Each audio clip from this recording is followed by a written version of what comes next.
장기복 목사님께서 설교를 해 주시겠습니다. 제가 저번 주간에 너무 힘이 들어서 조금 장 목사님께 부탁을 드렸습니다. 많은 은혜 받으시길 바랍니다. 누가복음 15장 25절부터 32절까지 먼저 봉독을 한 후에 목사님 올라오도록 하시겠습니다.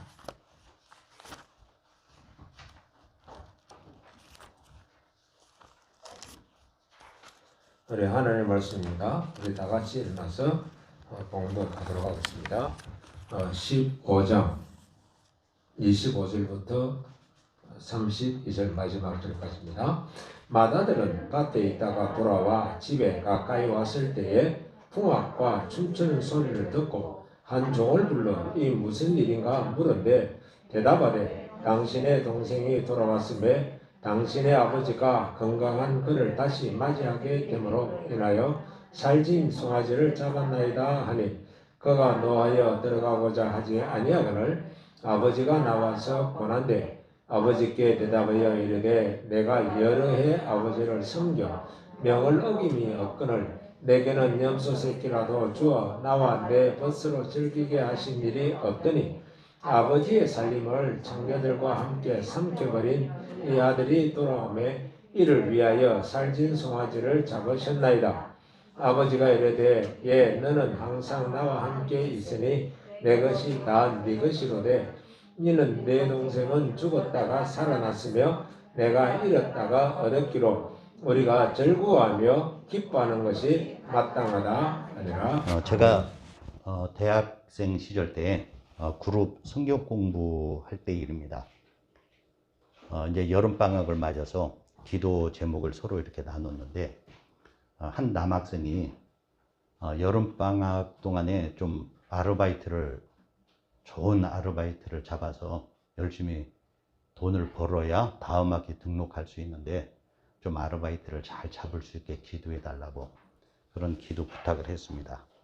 근데 어느 여학생이 자기 순서가 되니까 해외여행을 가고 싶은데 어느 나라로 가는 게 좋은지 하나님이 인도해 주시도록 기도를 부탁하는 그런 아주 부잣집 여학생이 있었습니다.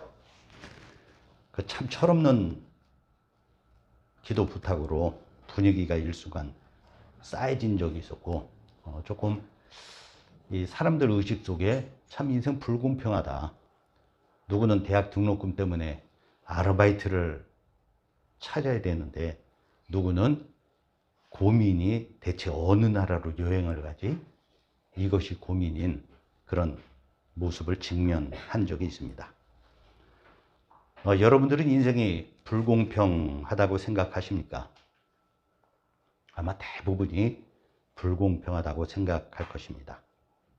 당장 출생하는 순간부터 또 잘생기고 못생기고 건강하고 건강치 않고 돈이 많은 집안에서 태어나고 그렇지 않은 집안에서 태어나고 좋은 부모 밑에서 태어나고 좀 그렇지 못한 부모 밑에서 태어나고 이걸 비교하면 뭐 한이 없는 줄 압니다. 그래서 우리는 살아가면서 이 불평등을 엄청 맛보면서 살아갑니다.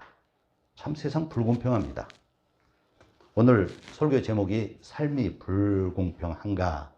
라는 제목이지만 답은 너무도 뻔하죠. 불공평하다죠. 불공평합니다. 근데 우리가 먼저 살펴볼 전제가 있습니다. 불공평이 아닌데 사람들이 불공평으로 생각하는 것들이 있습니다. 그것은 이 다름, 다양성, 이거는 불공평이 아닙니다. 다양성은 하나님의 창조 세계의 한 특징입니다. 모든 인간이 다 다릅니다. 들에서 자라난 식물도 다 다릅니다. 나무에 피어있는 나뭇잎도 하나하나 똑같은 것이 없습니다. 심지어 하늘에서 내리는 눈도 그 모양이 같은 게 하나도 없습니다. 다 달라요. 근데 이 다른 것이 과연 불공평인가? 그건 아니라는 것입니다. 산에 올라가 보면은요, 높은 나무도 있고 중간치 나무도 있고 이름 없는 들풀로 바닥에 피어 있는 그런 풀들도 있습니다. 왜 누구는 나무로 서 있고 누구는 이름 없는 들풀로 서 있는가? 그러면서 그것을 불공평이라고 말한다면은 비현실적인 유아적 사고라고 말할 수밖에 없는 줄 압니다. 만일 사람이 외모가 다 똑같고 생각이 다 똑같고 능력이 다 똑같다면은 DNA가 다 똑같다면 저는 그건 비극이죠. 기계입니다. 기계. 뽑아내는 상품에 불과한 것이죠. 그러니까 우리가 불공평을 생각할 때 이 다름, 이 다양성은 불공평이 아니라는 그 생각을 일단 우리가 해야 되는 줄 압니다. 그리고 또 하나는 노력의 결과도 불공평이 아닙니다. 똑같이 24시간을 갖고 있습니다. 그런데 어떤 한 사람은 열심히 노력을 합니다. 근데 다른 한 사람은 그냥 놀기만 해요. 그 결과가 다를 수밖에 없죠. 근데 나중에 나타난 그 결과를 가지고 그것을 불공평이라고 이야기를 한다면 그것은 잘못된 생각인 줄 압니다. 그것이 불공평인가요? 잠 안 자고 열심히 노력한 사람하고 그냥 게으르고 나태하게 그냥 살다가 뒤처진 사람하고 그 둘을 비교해 보면은 차이가 분명히 나죠. 그러나 그것은 불공평이 아니라는 말씀입니다. 오히려 노력한 사람과 놀기만 한 사람을 똑같이 대우한다는 것, 그것이 오히려 불공평인 줄 압니다. 그리고 우리가 하나 긍정적으로 생각할 것은 불공평이랑 정해진 규칙을 깨는 것입니다. 즉 변칙을 사용하는 것이죠. 변칙을 사용함으로써 나타나는 것이 이 불공평입니다. 문재인 정부가 외친 아주 참 멋진 구호가 있죠. 기회는 균등하고 과정은 공정하고 결과는 정의로울 것입니다. 사실 참 너무 멋진 말입니다. 현실은 그렇지 않은 게 좀 문제겠지만 말은 너무 멋집니다. 근데 여기서 기회가 균등하지 않을 때 불공평한 것입니다. 과정이 공정하지 않을 때 불공평합니다. 결과가 정의롭지 않을 때 그때 우리가 쓸 수 있는 말이 불공평이란 말인 줄 압니다. 똑같은 조건에서 실력을 같이 겨루어서 떨어졌다면 그건 불공평한 것이 아니고 항의할 것도 없는 것입니다. 물론 이 공평과 불공평의 문제는 구체적으로 들어가면은 좀 구분하기 애매한 그런 경우들도 사실 참 많이 있습니다. 그러나 일반적으로는 정해진 틀을 깨고 변칙을 사용하는 것을 이 불공평이라고 그렇게 얘기할 수 있는 줄 압니다. 아빠 찬스 쓰고 엄마 찬스 쓰고 뭐 줄이는 사람 찬스 써갖고 이 자기의 이득을 찾아가는 그것이 사실은 불공평이죠. 오늘 우리는 그 유명한 탕자의 비유 그 후반부를 읽었습니다. 예수님이 탕자의 비유에서 우리가 봉독한 이 마다들의 비유를 드신 것은 예수께서 죄인들과 같이 식사를 하시자 서기관과 바리새인들이 수군댔습니다. 저가 죄인들과 식사한다. 그 말을 듣고 예수님이 죄인들은 돌아온 탕자다 하고 얘기를 하신 거고 그 다음에 이 마다들의 비유를 드시면서 이 마다들은 바로 너희 서기관과 바리새인 같은 자들이다 하고 예수님이 빗대어서 비유로 말씀하신 것입니다. 그러나 우리는 이 마다들의 관점에서 이렇게 보면은요, 차별 대우로 인한 불공평을 받았고 그것으로서 고민하는 그 한 사람을 우리가 봉독한 말씀에서 볼 수가 있습니다. 마다들의 생각을 한번 우리가 더듬어 보면 이렇습니다. 동생은 분명 잘못됐습니다. 아주 이기적인 자입니다.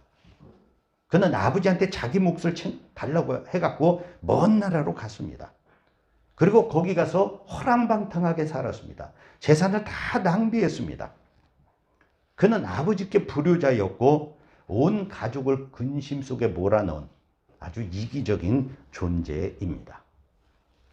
그럼 그가 돌아왔습니다. 그럼 당연히 꾸지람을 들어야죠. 잘못했으니까. 그리고 그에게 다시 회복을 시켜주더라도 근신의 시간을 갖도록 해야죠. 사람은 잘못했을 때 벌을 받아야 합니다. 이것은 일반적이고 보편적인 생각입니다. 아버지 근심 끼치고 재산 다 낭비해버리고 먼 나라로 도망가갖고 온 가족을 걱정스럽게 만들었던 이 작은 아들. 당연히 그에 대한 대가를 치러야 됩니다. 그런데 아버지의 대우가 영 못마땅합니다. 아버지는 탕자를 전혀 꾸짖지 않았습니다. 오히려 작은 아들을 보자 달려가서 껴안으십니다. 그리고 입을 맞춥니다. 옷을 갈아입힙니다. 그리고 반지를 끼워줍니다.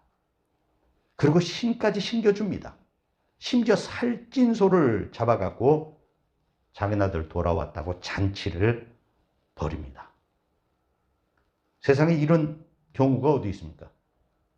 이건 탕자에 대한 대우가 아닙니다.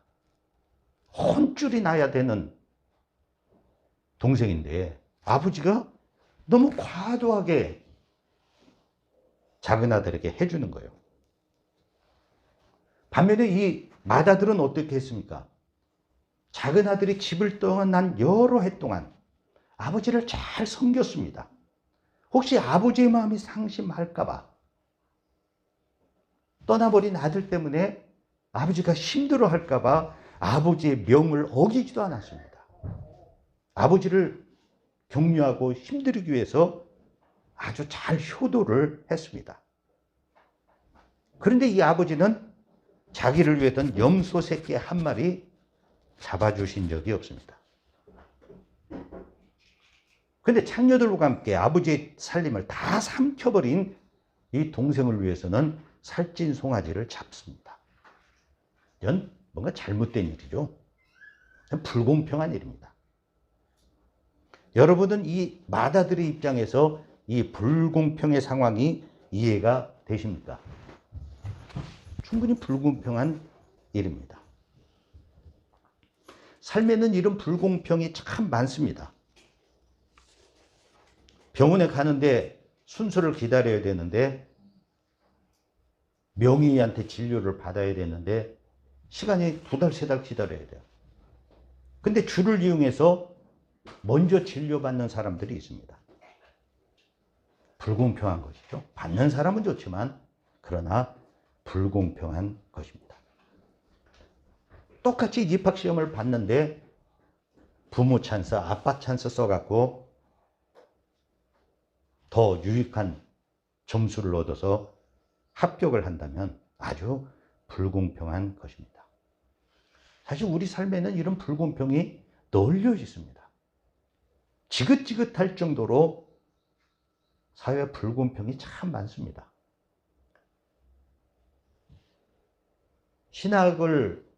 신학대학 다니면서 신학을 공부한 사람들이 잘 아는 그 조직신학 교수가 있습니다. 성함은 제가 말씀드리지 않겠습니다. 아마 우리 김성환 목사님도 아실 거예요.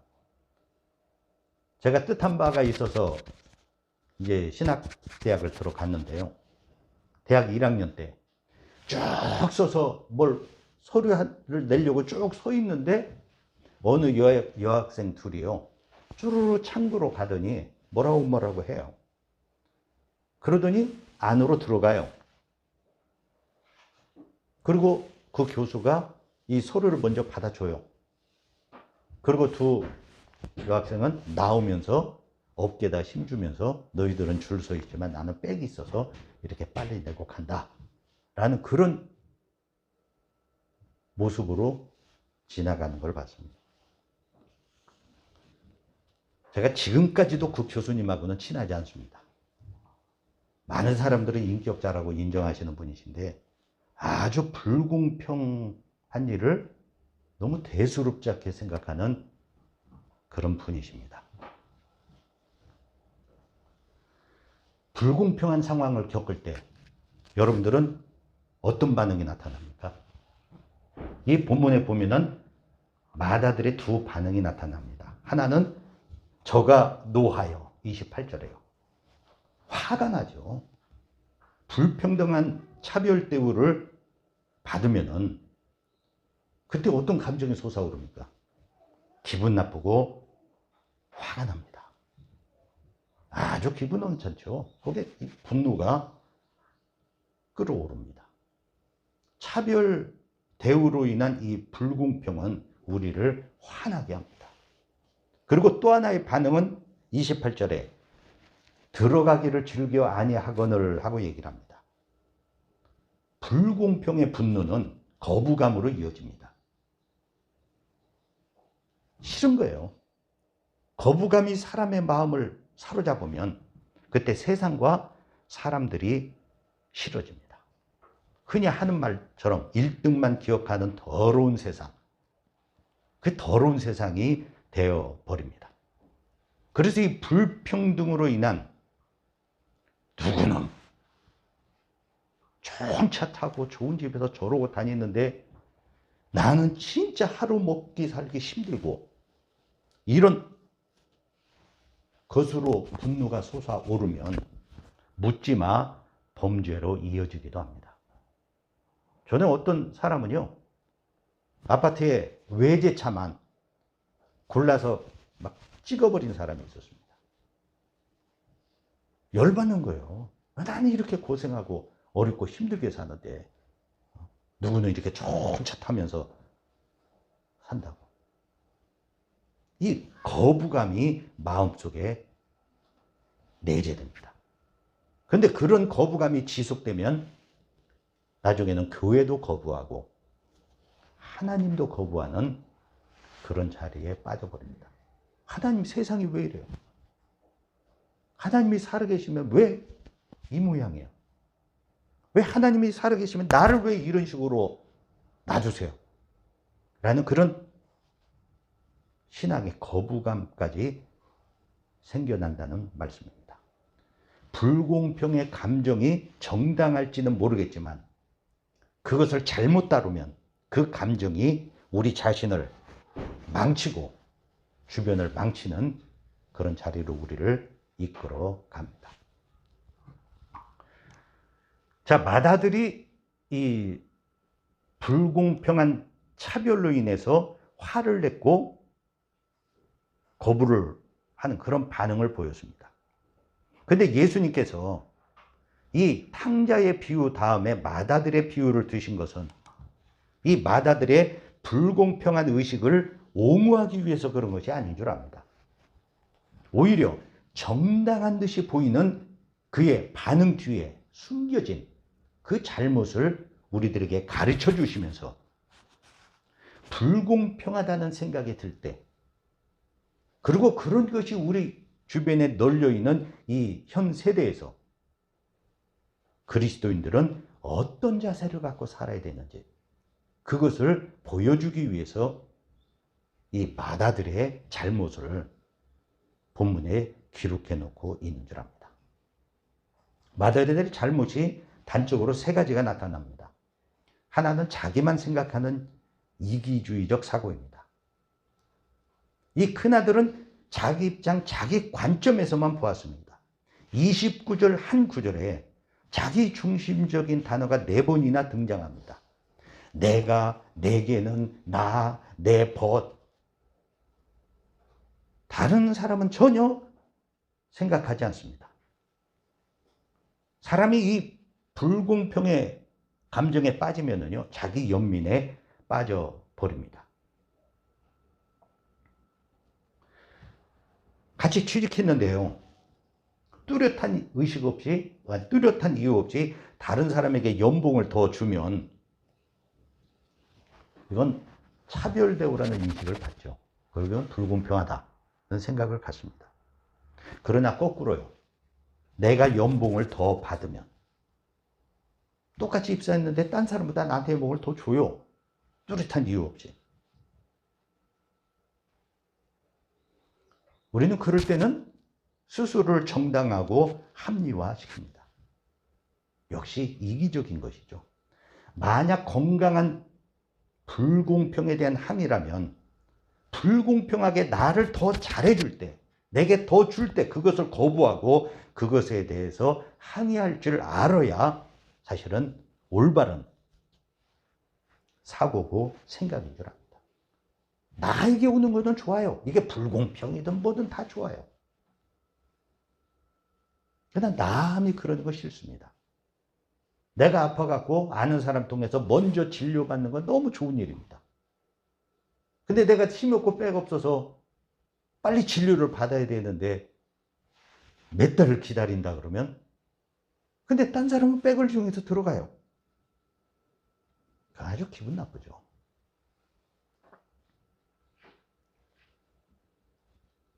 이기주의를 벗어나야 됩니다. 이 불공평한 사회에서요, 그리스도인이 이기적인 사고에 같이 빠져버리면 우리 역시 잘못된 삶으로 우리 자신을 망가뜨리는 그런 자리에 빠지기가 쉽습니다. 그리고 이 아들의 또 하나의 잘못은요, 비교의식에 의한 피해의식입니다.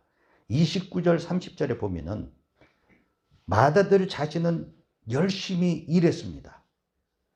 근데 아버지의 재산을 탕진한 동생, 그 동생과 자기를 비교합니다. 열심히 일한 자신은 아버지가 소홀히 대하고 재산을 탕진한 동생은 소중히 여기면서 편애한다고 생각을 했습니다.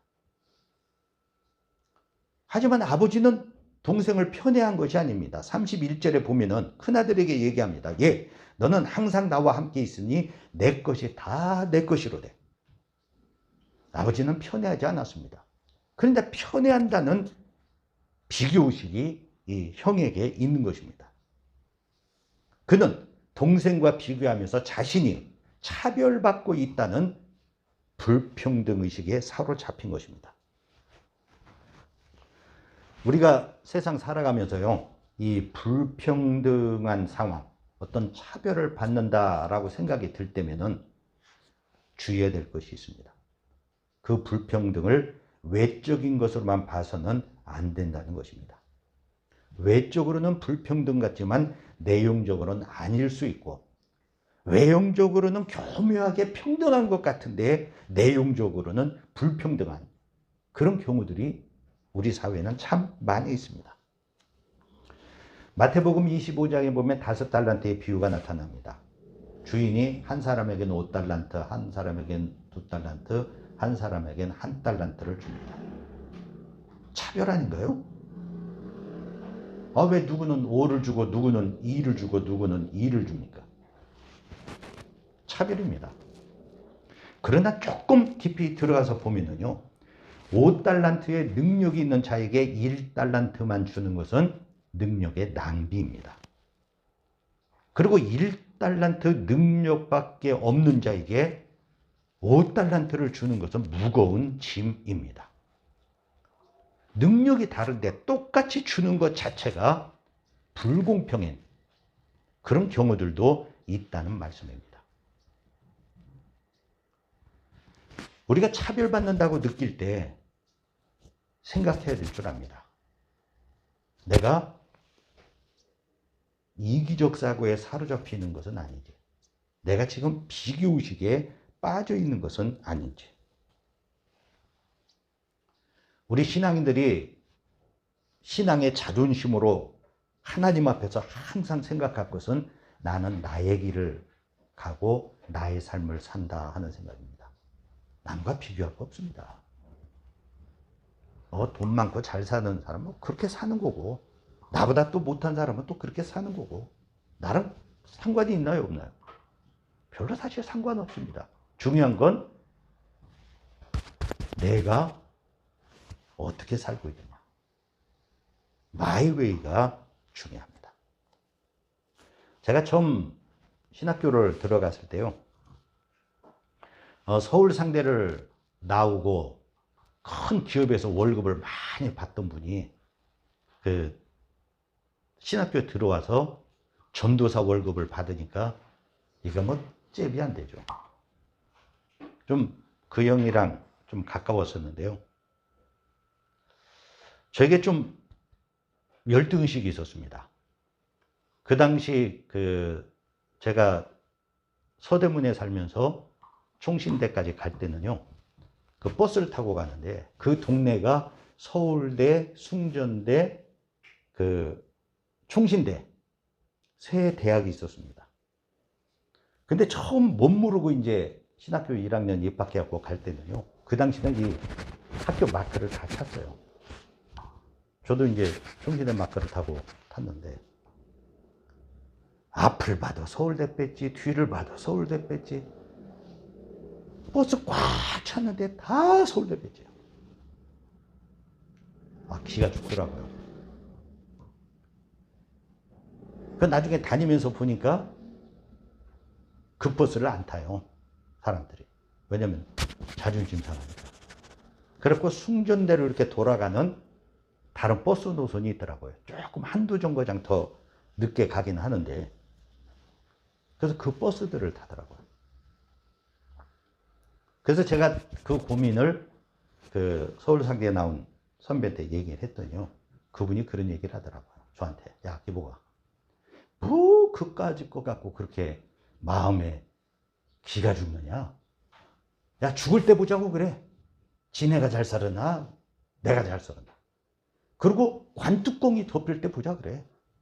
그리고 하나님 심판대 앞에 가서 쓸 때 진짜 그 버스 안에 잔뜩 탔던 서울대들이 잘 샀는지 아니면은 내가 잘 산 건지 하나님 앞에 가서 보자고. 신앙인이라면 그 정도 자부심을 갖고 이 신학 공부를 하고 인생을 살아가야지. 그 눈앞에 현재 나타나는 거 조그마한 거 비교해 갖고 그것 때문에 기가 죽냐고. 야, 너 네 길 걸어가는 거야. 그 얘기를 하시더라고요.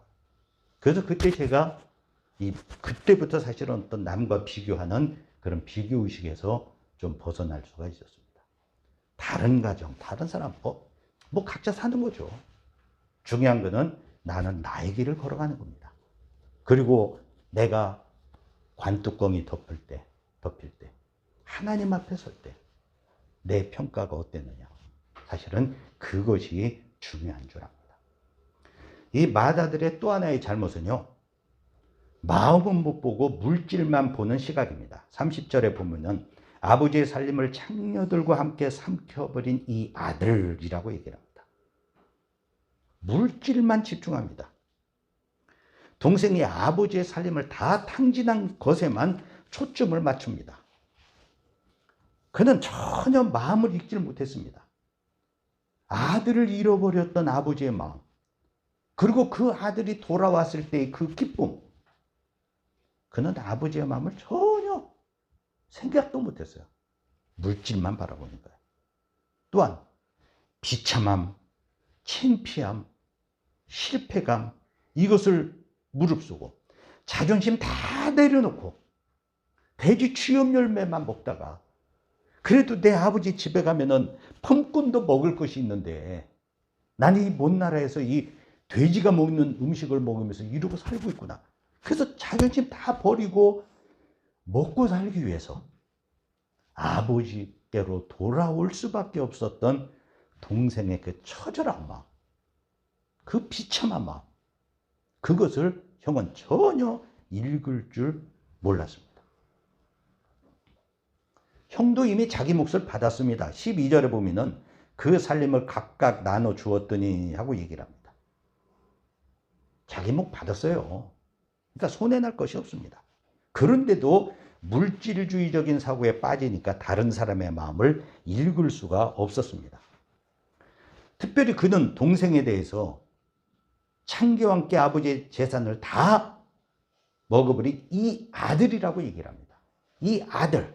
근데 영어로 보면은 This your son 하고 나옵니다. 이게 당신의 아들이라고 표현합니다. 당신의 아들이라는 거예요. 그렇게 말하자 아버지는 내 동생, This your brother 하고 얘기합니다.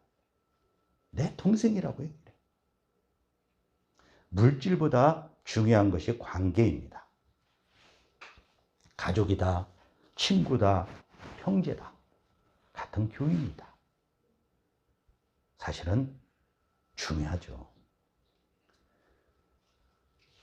엄밀히 얘기하면 물질이나 세상에 있는 것들은 관계를 유지하기 위한 수단일 뿐입니다. 그런데 물질로 인해서 관계성을 파괴하는 경우가 너무 많이 있습니다. 그래서 중세의 유명한 신학자인 토마스 아퀴나스가 그런 얘기를 합니다. 타락이란 사랑할 것을 이용하고 이용할 것을 사랑하는 것이 타락이다. 사랑할 것은 무엇입니까? 사람이죠. 이용할 것은요, 물질이에요. 근데 사랑할 사람을 이용하고 이용할 물질을 사랑하는 것, 그것이 타락이라고 토마스 아퀴나스가 이야기를 합니다. 우리 신앙인들은요, 사람과 사람의 관계를 소중하게 볼 줄 알아야 합니다. 아버지와 나, 동생과 나, 소중하지 않습니까? 그런데 아버지에게 당신의 아들이라뇨.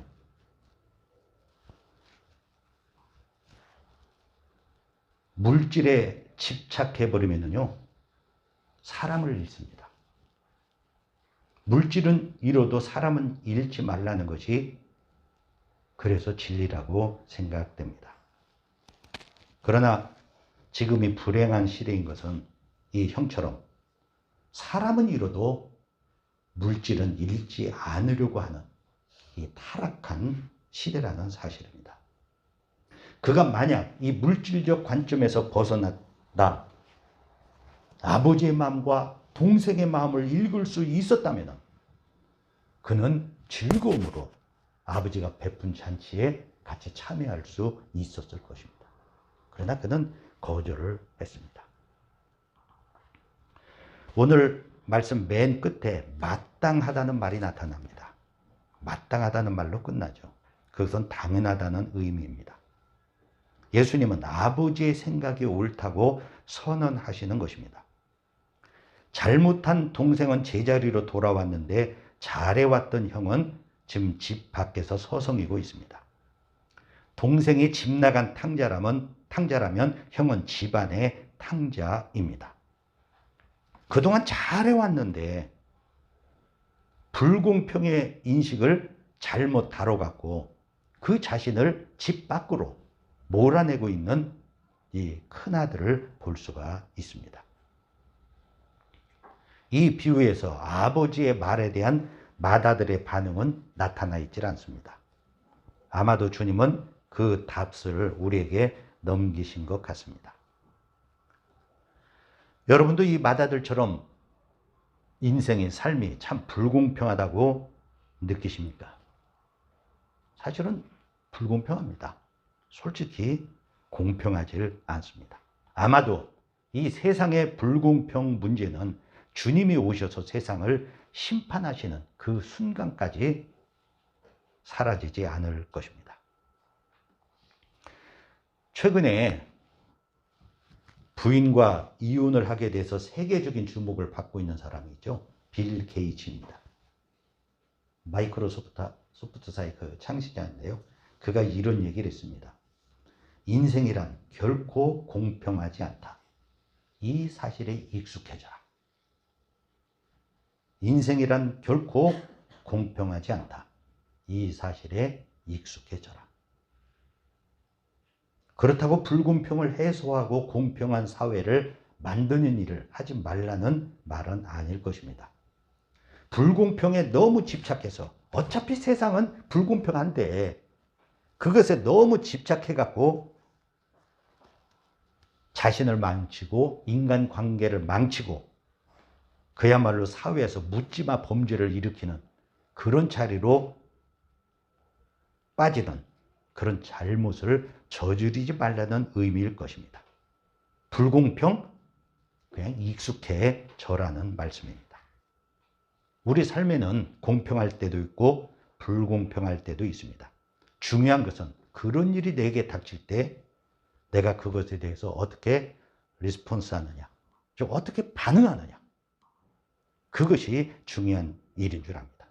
불공평한 대우를 받아도 내가 이 상황을 반드시 이겨내리라 하고 더 노력해서 상황을 역전시킬 수도 있는 일인 줄 압니다. 이제 말씀을 뵙겠습니다. 아버지가 돌아가셔서 장례식을 치렀는데 장례 끝난 지 4일 만에 어머니가 돌아가신 그런 친구가 있습니다. 저랑 교회에서 같이 자라났던 사람입니다. 성경이 읽혀지네 라는 책 아시죠? 성경. 그 책을 쓴 사모님 그리고 그 남편입니다. 저랑 아주 친한 친구 관계로 같이 자라나셨는데요. 장례 끝나자마자 금방 어머니 장례를 치러야 되는 상황이 돼서 그 친구 목사가 장례를 집례했습니다. 제가 아버지 장례식 갔다가 또 어머니 장례식 또 갔었는데요. 그가 장례식 설교를 하면서 미국 신학자 아더 핑크의 말을 인용하면서 이런 말을 했습니다. 우리가 처한 그 장소와 그 상황은 하나님의 베스트다. 아마도 그 핑크의 저서 하나님의 주권이라는 책에 나오는 말인 것 같은데요.